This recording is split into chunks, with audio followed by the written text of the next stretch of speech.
From the Detroit Pistons, Cade Cunningham. Yes, indeed. Yes. A first-timer here. Cade Cunningham, the 23-year-old.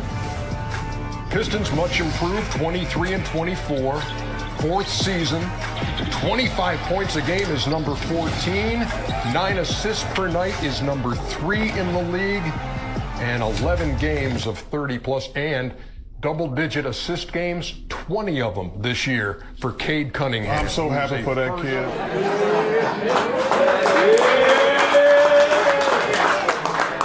Hell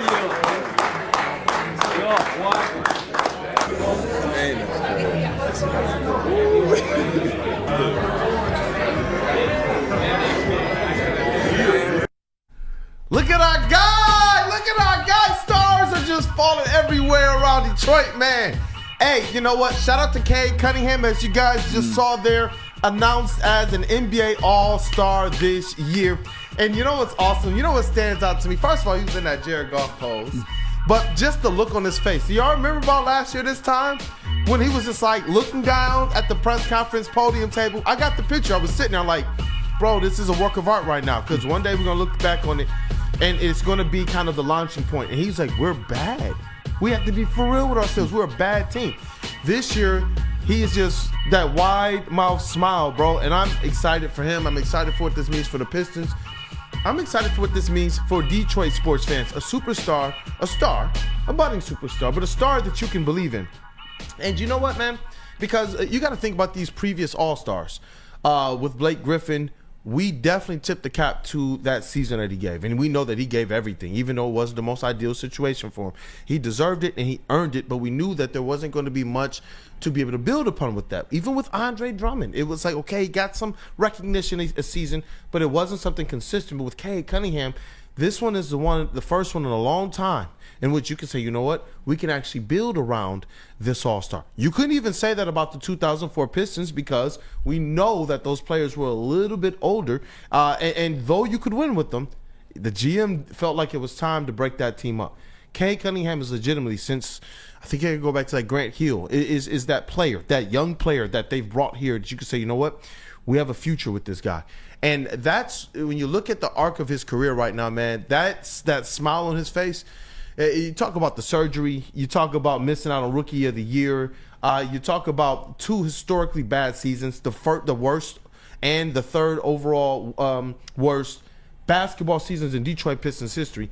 This is where I'm excited for what this means, and I'm hoping that it launches the Pistons into another stratosphere. I know that they're still a little bit hobbled, but just to kind of put this in context, there was a stat that Cade Cunningham, LeBron James, and Nikola Jokic were all a part of at one point in time. They were the only players this season to average at least 25 points, 9 assists, and 6 rebounds per game.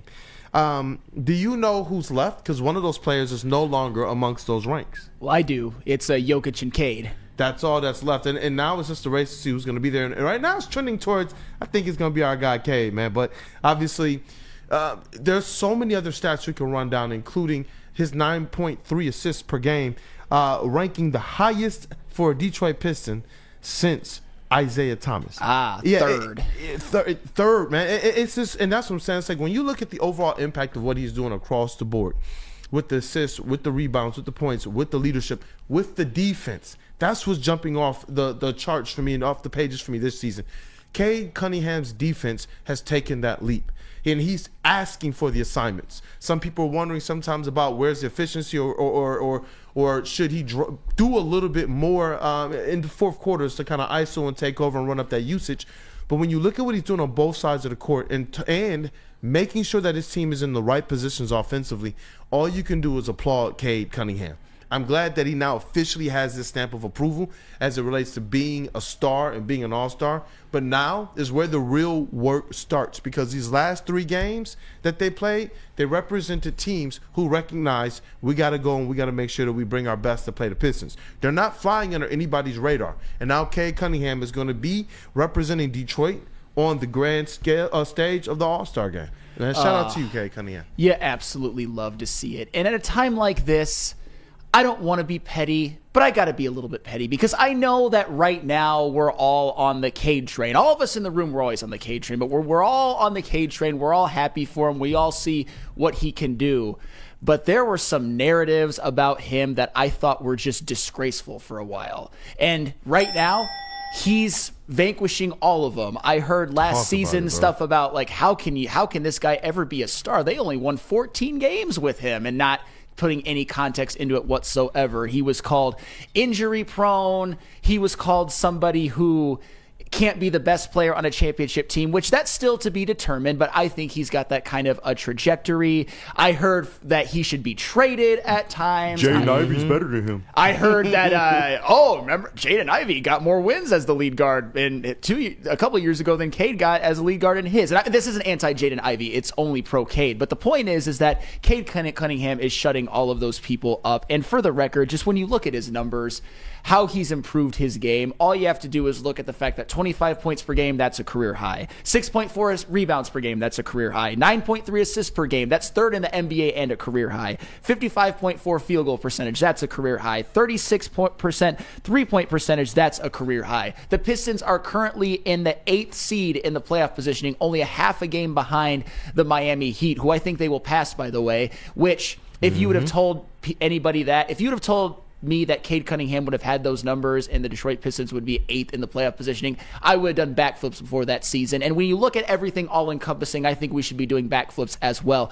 And that is despite the fact that Jaden Ivey has missed 17 games. And Jaden Ivey's been really damn good when he's played. Give him his credit as well. But when Jaden Ivey hasn't played, the Detroit Pistons are 9-8. So Cade Cunningham has kept this team afloat even without their second best player. And then you also have to look at the fact that, and Chase, you're going to enjoy this, Tobias Harris has kind of been a dud as what was supposed to be the biggest signing of the offseason to give Cade the necessary help. Tobias is averaging the least amount of points per game in a season since his second season in the NBA, and he's putting up his worst field goal percentage in a season ever.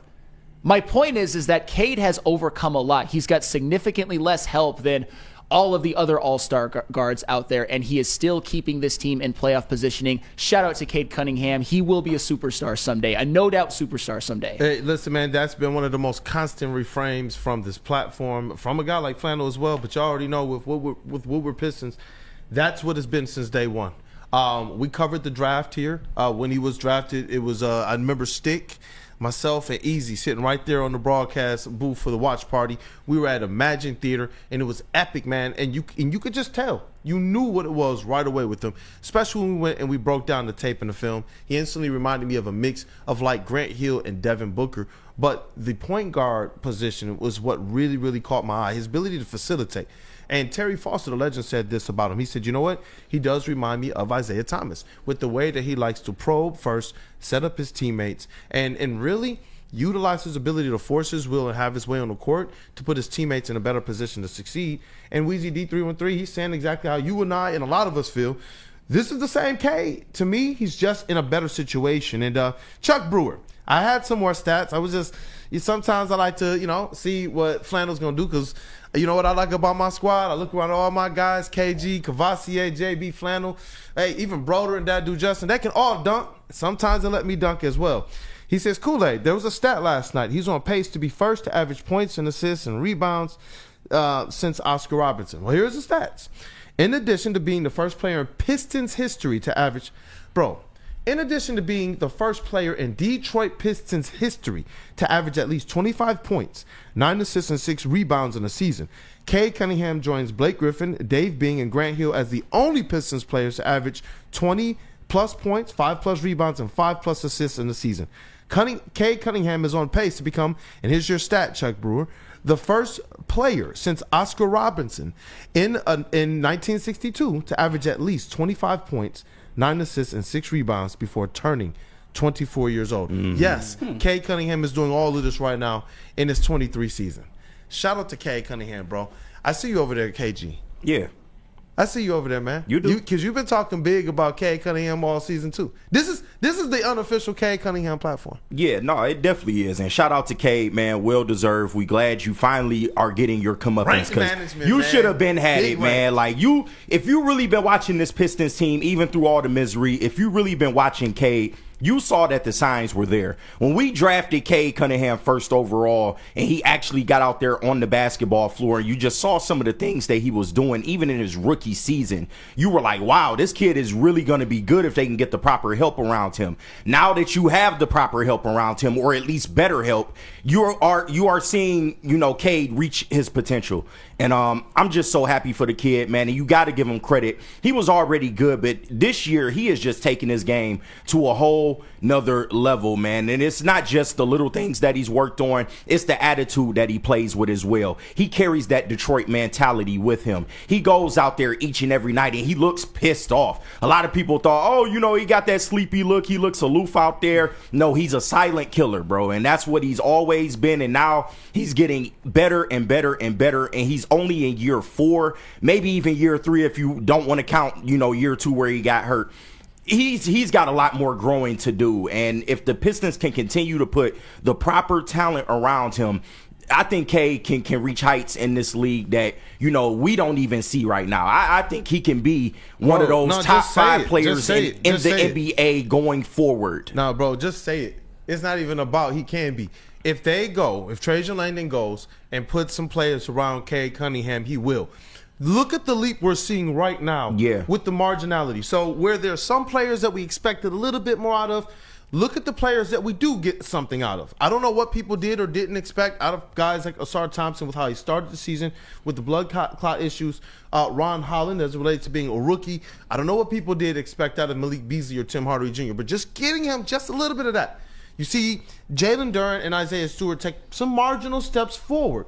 And look at this team. They look like a functional team while everything around them is dysfunctional. You want to be any of the teams behind them?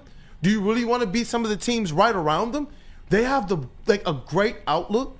And that's where I'm just like, yo, you go and you give him a team. You go and you give him somebody like a Pascal Siakam and a Miles Turner on this squad right now. I'm sorry, man. They're going to have a better record than the Pacers do right now. 100%. And that's what I'm saying. That's what I'm saying, KG. I get it. In this job, sometimes we want to be more measured. But with Cade, that's the one thing through my whole entire Woodward Sports experience. Y'all can check the tapes that I've been saying, superstar. Yeah. Superstar. And you seeing it. It is what it is. And you know what?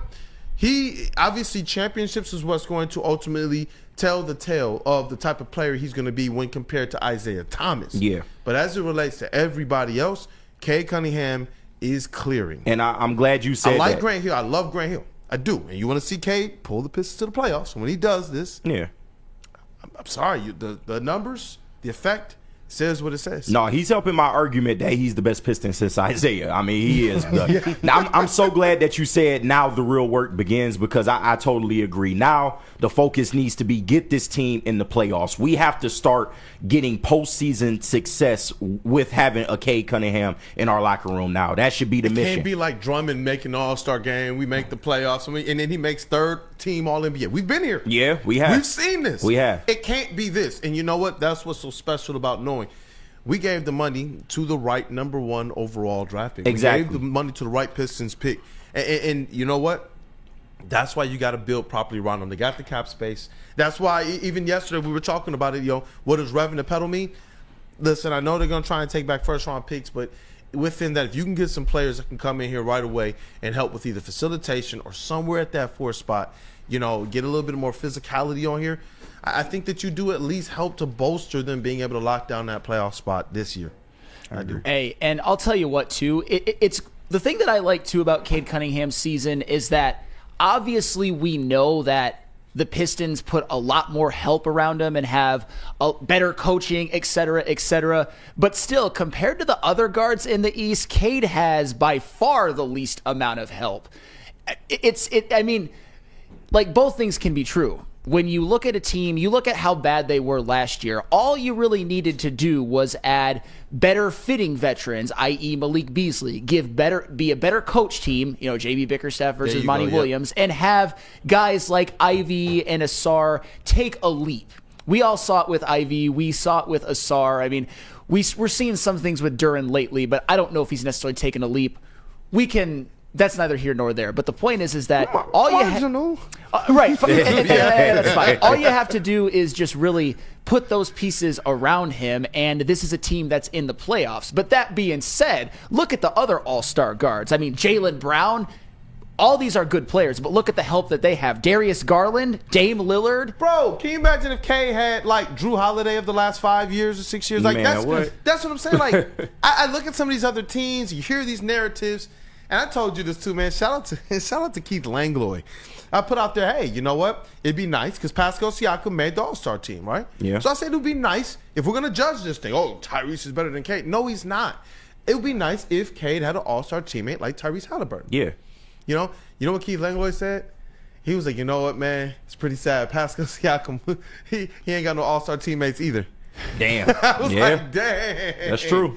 And, I continue to petty on because there is something brewing between those Pistons and Pacers. Even when you got George on the air talking about shut your mouth to Tyrese Halliburton. That's crazy. You know it's real. So when Keith Langlois quoted that, I was like, oh, it's real bad blood. But to know that our guy is ascending, and it's going to cause some problems here in this Eastern Conference for years to come.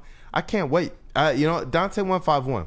Shout out. 1999. I thought that said 999. I got the victory shades on. 1999 super chat. He says, can we all take a moment to point and laugh at the Washington Wizards? Troy Weaver's team, huh? The Wizards team is only 13 losses away from having the worst losing streak in the NBA. They got blown out by the Lakers 134-96 last night. LOL. And you know what? At this point, Flannel Sam, it's just don't be that team. Don't be that team. What up, Bill Kyle Kuzma? Kyle Kuzma's dog water this year, by the way. I'm trying to tell you, man. Hanson was in here trying to push that shit again yesterday. Oh, he had 19 and 12. I don't care, bro. I'm good on Kyle Kuzma. Kuzma. And KG, like, I'm good. And I want to be very, very clear. In previous seasons, you had a little bit of a leg to stand on, even if I disagree slightly. Even last year, you had a much better leg to stand on than this season. Kyle Kuzma's awful. He is he puts up some nice numbers every once in a while, but in terms of losing NBA players, you look at this season and it's just, you look at Kyle Kuzma, you're not going to win a damn thing with him because he's just very inefficient and extremely streaky. And this year, you don't even see really much of the good. He's a terrible NBA player this year, objectively. Oh, voice of reason over there. JB Smooth. Bro, Cade Cunningham, we got another one. Lucas Raymond, we got another one, man. Like I'm loving what's happening right now in Detroit sports, but obviously Cade Cunningham, the all-star nod. It feels like this is something that's long overdue, but his career is just getting started. Man, we got city stars all over the place. I like this. I like this feeling. First off, I'm going to pass on Kyle Kuzma to forget all that right now. But shout out to Cade, man. You've sat here, you've ignored the criticisms that a lot of people have put out about you, about being injured, as Flannel said so much. And you just sat here, you just done work during the offseason. And you came back hungry this season, and it shows every single game out there. And it shows with this all-star nod as well, too. But as you said, Kool-Aid, job's not finished. Keep pushing forward, expand those goals more to where you want to be in the future for your career as well, too. All-star starter next season, pushing the Pistons to the playoffs, everything like that. I know you see more for yourself, and just continue on that path, brother. I'm just telling you right now, you got a bright, bright future. And I'll tell you what, too, about Cade Cunningham, because JB well said, because the sky's the limit. It's only going to go up from here. The other thing that I remember, because it was only a couple of months ago, there were certain people at the flagship, because Cade Cunningham had some poor shooting fourth quarters, that basically wanted to throw him in the trash and trade him because he was, quote, a problem late in games. Called him out. Mark Champion, who is a broadcaster on that flagship, called him out. He said, why are you guys not covering this story of the Detroit Pistons right now, effectively being in postseason play all season, and Cade being an all-star? Being really stats that go beyond that. If this team was winning a little bit more, he'd be in some different conversations that he's already entering. You see him popping in 10 and 9 in certain people's MVP conversations before the last 3 games. But Mark Champion said, I know Shep is. Shout out to Matt Shepard. That's one of our friends of the network here. And he said, I know Woodward Sports is too. The problem, yes, shout out Mark Champion. Shout out Shout out to the legend, bro. Shout out Mike Valani and Rico Beard for your comically bad take there. But my Name dropping. and here's the thing too. And this is the thing that drives me Like spicy flannel. that drives me a little bit crazy, because you'll hear from guys like them a little bit quieter in their praise. They'll fall back to that's always what Cade was supposed to do. But when he had some moments which weren't really his best, you were basically on top of LCA itself, shouting with a megaphone, Cade Cunningham's a problem. Yeah. Cade Cunningham turned the ball over in the fourth quarter. Cade Cunningham missed some shots. Is this your Trade him. star? Like, Right, what? stuff like that. Is this your star? But now it's just like, oh yeah, Cade's doing what we're supposed to do. He's good, cool. It's like, no. Cade is now an all-star, so you get out that donut and put some glaze on it. Because he's earned it. I'm fired all the way out. Pull the donut out. Y'all heard my man. Pull the fucking donut out and Goodness. glaze it. We literally was just like, F every break, the reads, whatever we're supposed to do right now, dog. Like, it's Detroit sports. Yeah. Like, and this is just at the beginning of it. Yeah. With the Lions kind of leading this charge in a way. And there was a comment earlier on, and I forget who said it, so I apologize. Definitely put it back into the chat and I'll call it out. But he said, man, it's amazing to see Detroit sports with competent coaching all across the board. You love to see it. JB Baker. I mean, think about it. Just Yeah, I don't wanna slight recently, them. Todd McClellan, JB Bickerstaff, even though y'all think I hate him, AJ Hinch and Dan Campbell, that's elite. Yeah. Yep. That is elite. And that's what I don't want to slight them. You know, Cade Cunningham's success, I know he would tell us this, is as much of a team award, is as much as what JB Bickerstaff has brought, Trajan Langdon, the direction and the approach of the organization now. We can finally, in my opinion, we can look at this and say, it took a while, but Tom Gores has learned from his role of being an NBA owner, and this organization is just in a healthy place right now. And you know what? Shout out to his teammates that have contributed to this. Shout out to the coaching staff and organization. I know that this is goodness, man. Like, just even speaking to some of those people in the organization, like, they really, really, really want this team to win. They really do. They hate that, you know, they're trying to do everything they can in the community, and they're not going to drop that. Like, they got a couple of events coming up. Yeah. Rick Mahorn's Black History event that's going down at the DIA every year. It's coming up, the Earl Curitan thing and such. But they're just sad that they haven't been able to pair that with the winning on the court. They felt like they were doing the right things. And just talking to some of my guys on PR, they were like, bro, like, even leading up to, I'm like, man, it looks like Cade's going to be an all-star. They didn't even want to call it. They're like, man, dog, we just hope. We've seen so much stuff go the wrong way. Just sitting back, just chilling. These guys been stressing. Cade been hurting. You know what I mean? We got, you know, shout out to Ashton and Cannon and those guys that we get to talk to, and Coach Jay and Rank Management. These guys are really caring about this stuff. And so to see this success for them right now, and to be able to cover a Pistons team that's having some success right now. Oh, man. yeah. Look at you, Kool-Aid smiling. Oh, he is. I love to see it, bro. And just one more thing, because as these topics keep coming up, another thought keeps popping into my head is that the whole JB Bickerstaff situation. I know at the beginning of the year there were some people who were not super excited about it. I won't mention any names, but if you read between the lines, you can probably think of one of the people I'm talking about. Just saying. However, when you look at JB Bickerstaff, what his reputation was before he came here, there were some people who said maybe he wasn't a ceiling raiser. Maybe the Cleveland Cavaliers did need to move on because they flamed out in the playoffs. And to their credit, Kenny Atkinson is working out for them. Don't get me wrong. Yeah. He's right for them. But what Trajan Langdon, what the Pistons front office was able to see was that JB Bickerstaff, even if all of those things about him end up being true when the Pistons continue to get better and better, for this time right now, for a young team that needed some toughness, that needed some commitment to defense, which was JB Bickerstaff's specialty, and of course bringing along Fred Vincent as well, that JB Bickerstaff is the right coach for this team right now, and he's doing a coach of the year caliber job. Think about this. There's no way he could win the whole thing, could he? I'm thinking he should, but we'll see. Taking over for the Bonnie Williams 14-win debacle? Yeah. Just saying. Man, you know what?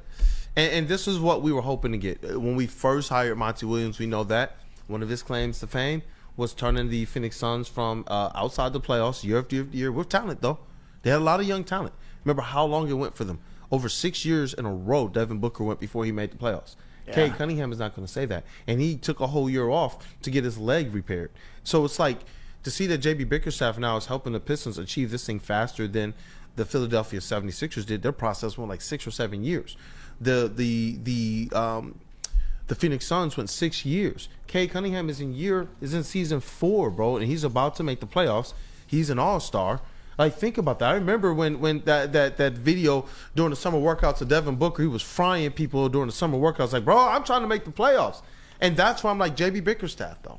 A year later, he's one of those coaches, too, that has that claim to fame of taking a team from, 22 wins, I believe the Cavs had, or maybe something 19, like that, something like that, to in the playoffs in a season. And so whatever he's doing, it's working. He's inspired something to the point that we always knew that they're going to have to add personnel. We've been talking about this since last season. They need bigs, they need backup facilitation.